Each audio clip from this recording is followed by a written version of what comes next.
Ano po at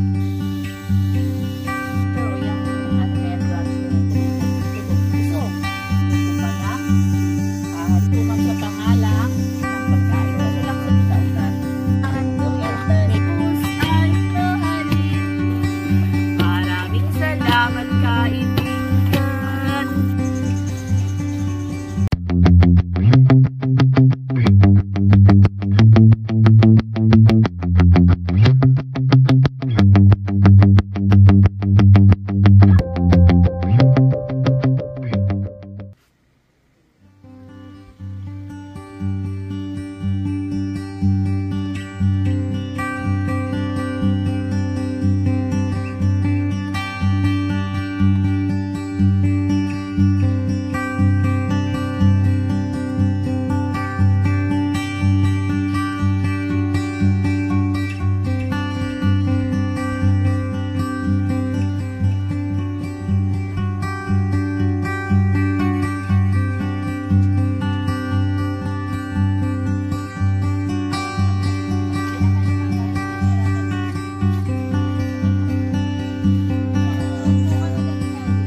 Napakagandang araw po ang aming pagbati sa inyo. Magandang araw po at welcome po kayo sa amin sa Mangrove Paddle Boat Tour.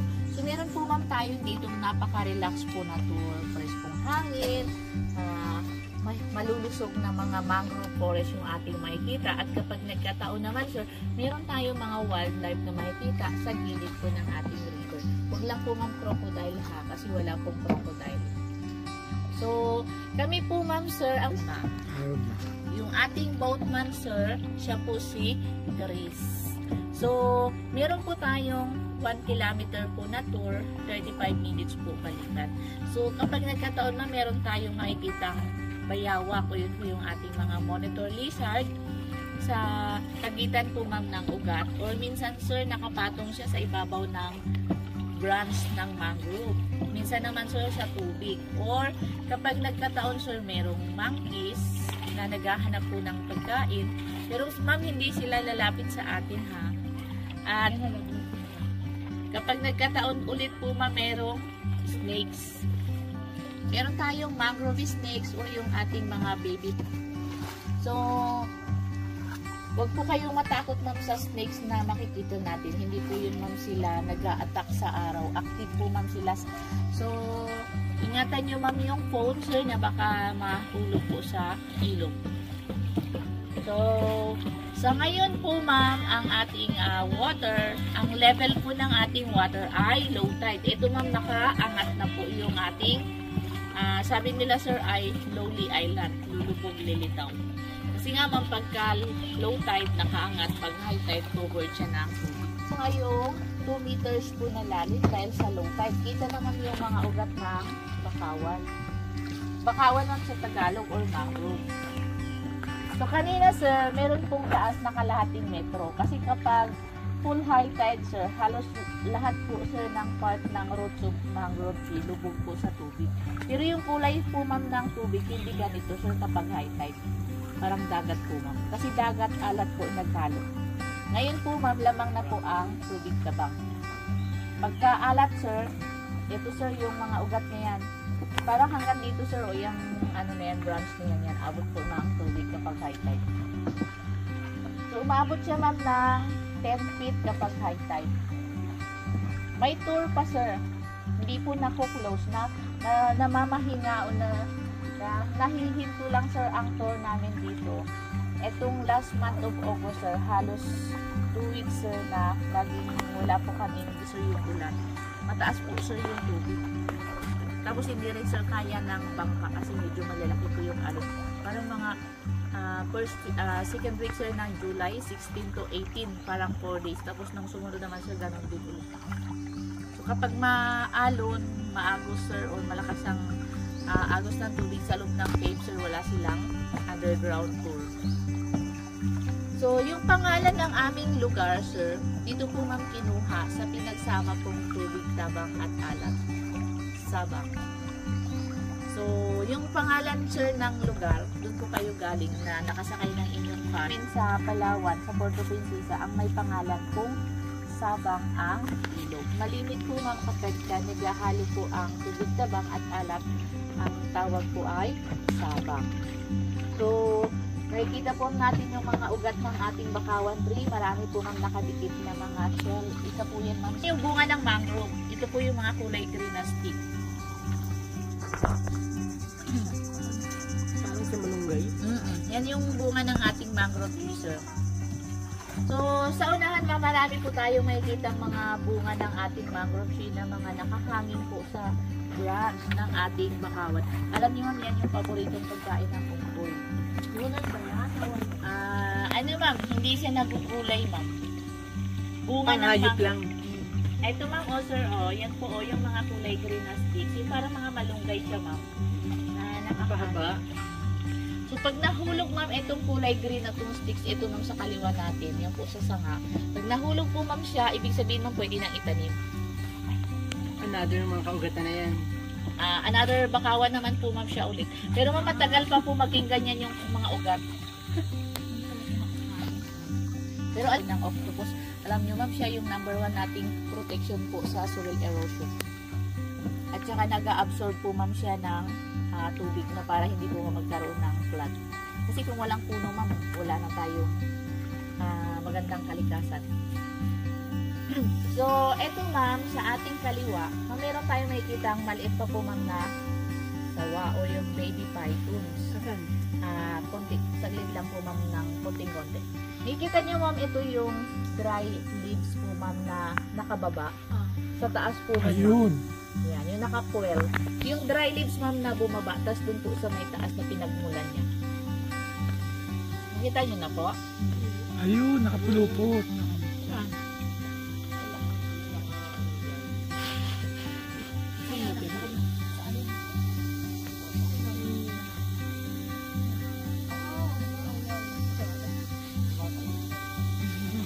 Lumulundag yan. Pag maingay. Pagkat ano sir, na ano siya na storbo doon sa ito sir, ma'am, ito ma'am mo. Maliit lang eh. Ito ma'am mo yung nakapulupot na to na brown. Tapos mayroon ding dot na maliit tong mga circle. Ayun, nakita ko.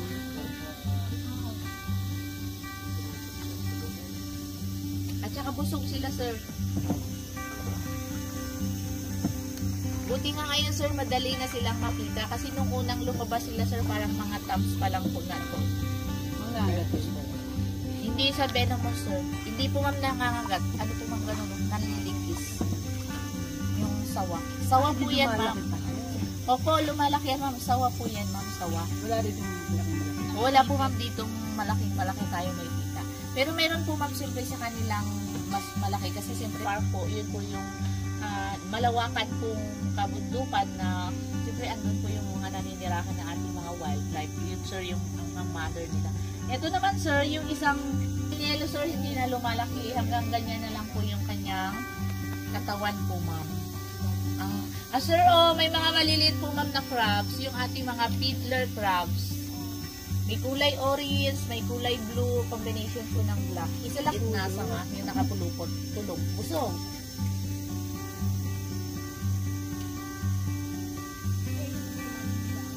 Matatakpan siya ma'am ng leaves, sa ibabaw yung leaves, sa ilalim po sa bahagi. Na nasa lupa, ma'am hindi siya yung niluluto na mayroong goat's milk. Wild pandan po ma'am yan, pero siya pa ma'am ay isang napakagandang gawin pong sobrero. Yun po yung mga pamaypay, bayong, or yun po ma'am yung mat, or ginagawa siyang banig. Oo, lalaki. Ano ma'am siya, ipapatuyo po sa araw. Kapag natuyo, saka po ma'am siya ihahabi sa gabi para hindi po ma'am siya maputol. Dahil kapag araw po ma'am siya ay dry or medyo madaling maputol po ma'am.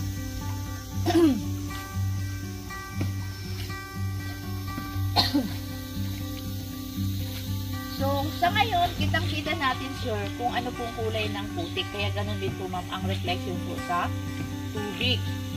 So, sa nakikita po, ma'am, nating ugat ng ating bakawan, doon po, ma'am, din natin na na-identify po kung alin at ano pong mayroong klase ng bakawan. Meron po, ma'am, tayong iba't ibang uri po ng ating bakawan tree sa Pilipinas. Or dito po, ma'am, sa amin, umaabot po ng 4 na mangrove tree sa gilid ng ilog. Kung sa Philippines po, ma'am, ang types of mangrove tree umaabot po hanggang 40. So sa gilid ng ilog, ma'am, sa klase po ng ugat or sa kulay po ng kanilang katawan at dahon, dun po, ma'am, natin ma-identify ang 4 na aki at babae nun. Ito lang Hindi tao. ang kumukuha po, ma'am, dito ng food at yung mga dry sa mangrove.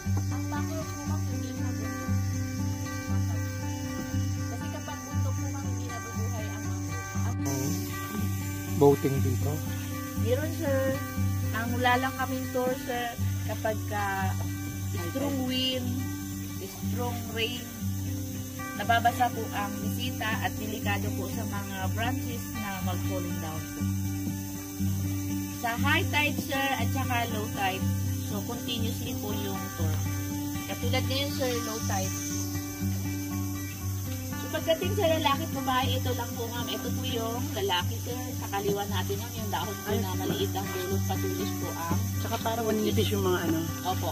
Yung lalaki, ma'am, medyo makapal at malapad, paublong halos. Yun yung difference. Pero yung types of roots po, ma'am, nila, same lang po, ma'am, sa lalaki at babae. At saka yung iba, ma'am, sa leaves or sa branches. Meron po, ma'am, tayong parang bayabas na bakawan. Ang puno, ma'am, yun, ma'am, sa ating tanan. Yung mga maliliit sa loob na medyo puti po, ma'am, yung kanilang puno. Tapos yung leaves po, ma'am, parang duhat. It's the mangrove trees din po, ma'am, siya, ibang variety. Tinatawag po, ma'am, sa pangalang Tabigi tree. Mahirap po, ma'am, maalala kapag minsan mo lang marinig. So, ito po, ma'am, yung female, oh. And, ito naman yung mga fruits na nahulog na yung tumutubo again. Itong mga maliliit na itong mangrove trees. Yung mga bumagsak po, ma'am, it's for effective po, ma'am, ng typhoon last 2021 na bagyong Odette po. May crabs, ma'am, o, nakita nyo, sir? May clams po, ma'am, o, nakaangat po yung shell. Maraming ano dito, ma'am, yun po yung mga mud clams, o yun po yung lukan. Na isa po yan, ma'am, sa edible din po. Kaso mahirap po, ma'am, siyang kuhanin kasi nasa loob siya ng putik or nakabaon. Yung mga bumagsak na puno po, effective ng typhoon ulit, na possible na po, ma'am, ngayon na meron na siyang mangrove oyster o yung tamilok po. So, si mangrove oyster po, ma'am, yun po yung special delicacy food po ng Puerto Princesa. Tamilok or mangrove oyster. Nakukuha po, ma'am, siya sa loob ng mangrove tree at ang lasa para siyang oyster. Kaya tinawag po, ma'am, siyang mangrove oyster. Pahaba siya, ma'am, para siyang cord ng baby, ng medicinal cord. Puso, lalagyan nyo lang po, ma'am, siya ng lemon or vinegar. Doon siya maluluto. At doon na rin po, ma'am, siya lalagyan ng konting asin, may sibuyas, or gusto nyo po pa ng haluin at pwede nang ilain. Kilawin. Lisa, bayawak na, no? Tabutan.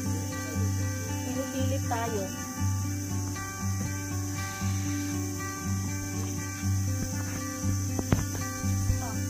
Ito, ma'am, oh. Ito, ma'am, yan, ma'am, yung sa pagitan ng mga ugat. Yung nakikita nyo, ma'am, na yung pinagputulan, sir.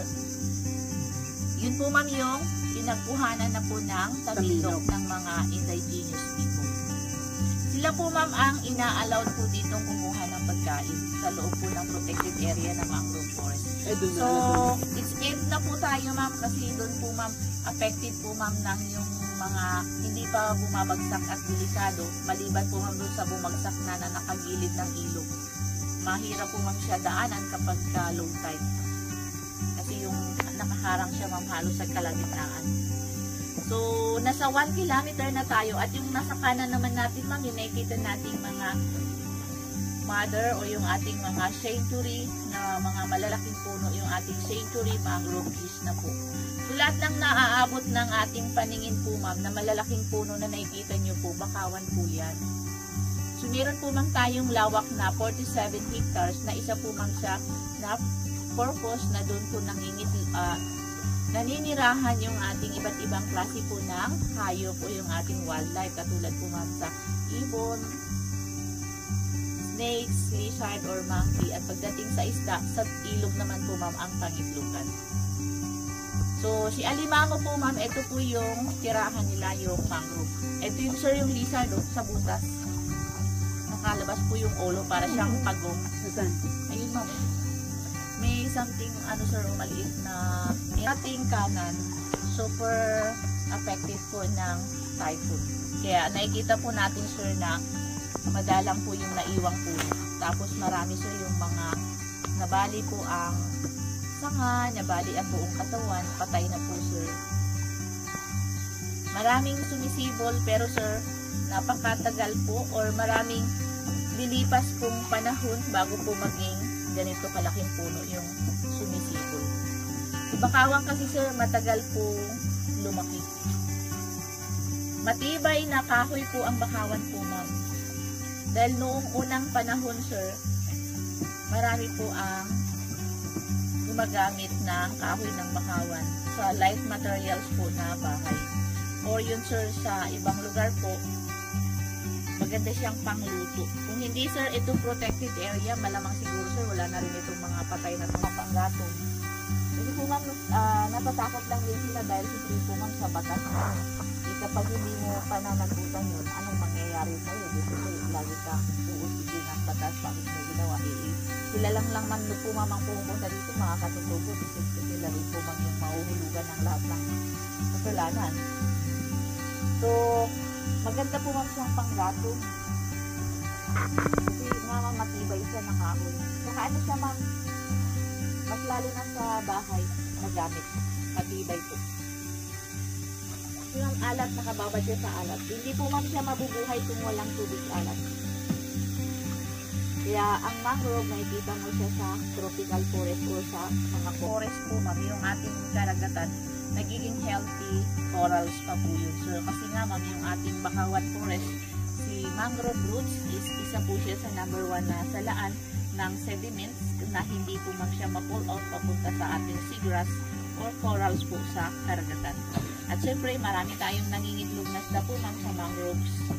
Kabilang po ma'am yung ating mangrove snapper, banak fish o yung parang bangus. Ito po ma'am o bumagsak nung isang araw. Kaya po ma'am kahapon, pinutol po ma'am ng para po ma'am tayo makakatawid. So marami na sir na bumagsak dito na ma'am sa gitna, hindi po matutuyuan.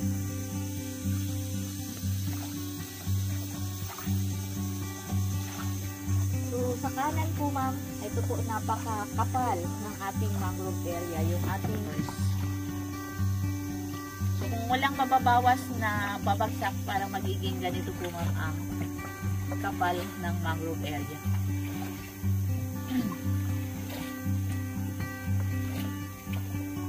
May mga dahon po ma'am na nahulog na nakikita po natin na trap sa ugat. Siya po ma'am ay nagiging natural organic or pagkain po ng ating isda. Nabubulok po ma'am siya, nagiging natural organic ng ating bakawan forest or pagkain po ng isda dahil nagiging lumot po ma'am siya. Sa loob ng isang taon, kaya po ma'am i-produce ng isang 1 hectare of mangrove forest equivalent 1.8 tons of fish po ma'am ang kayang i-produce at mabuhay po sa loob ng isang hektaryang bakawan forest.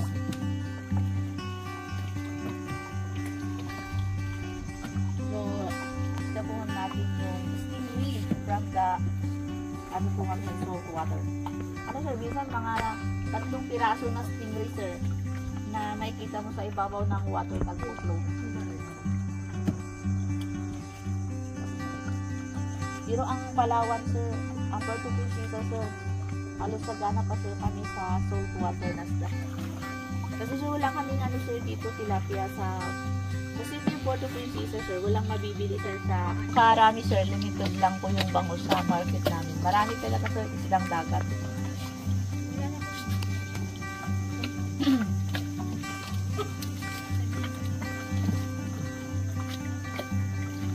Dito sa amin, sir, ang price of ng isda, mag-start po ma'am siya ng pag 50 pesos, sir, minsan yun, sir, yung mga stingray or yung mga small shark, yun yung mga exotic food namin, o yung mga eel.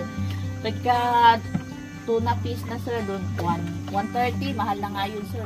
150 to 200, sir, yun na yung mga lapu-lapu.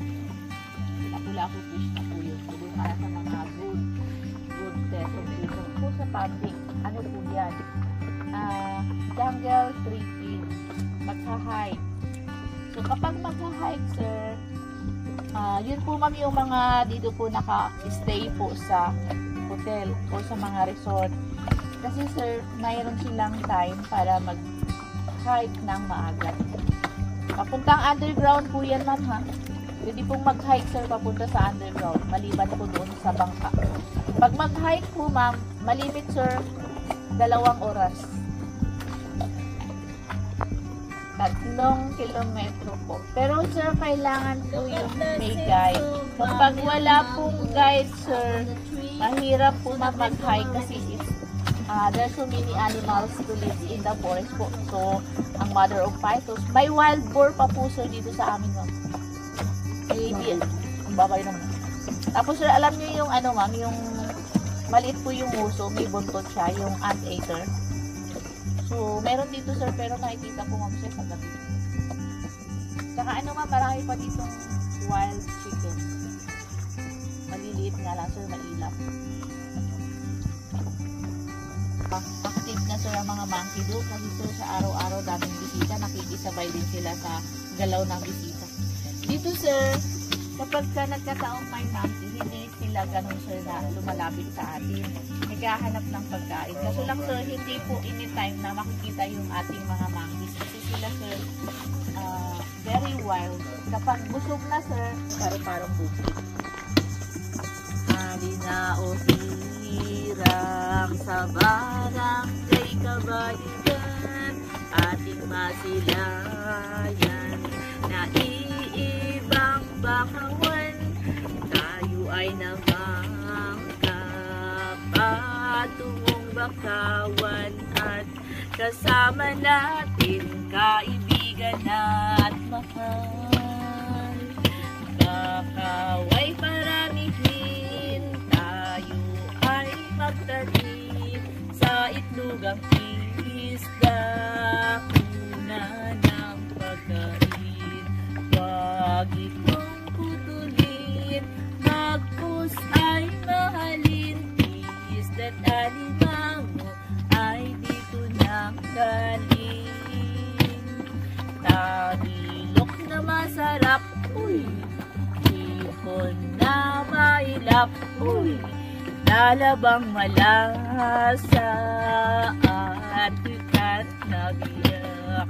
Ating pagyamanin, lamang dagat natin, tulong sa mahirap, sa bakawan galing. Tabilok na masarap, uy, hipon na mailap, uy, lalabang malasa at bukat na biyak. Ating pagyamanin, yamang dagat natin, tulong sa mahirap, sa bakawan galing. Maraming salamat kaibigan, kayo ay laging welcome sa bakawan. Susunod na taon, babalik naman. Kami ay laging naghihintay. Sa likod, sir. Maraming salamat po sa inyong lahat. Ito na magbobo. Ayun na mo siya, may taas po ng isang hala.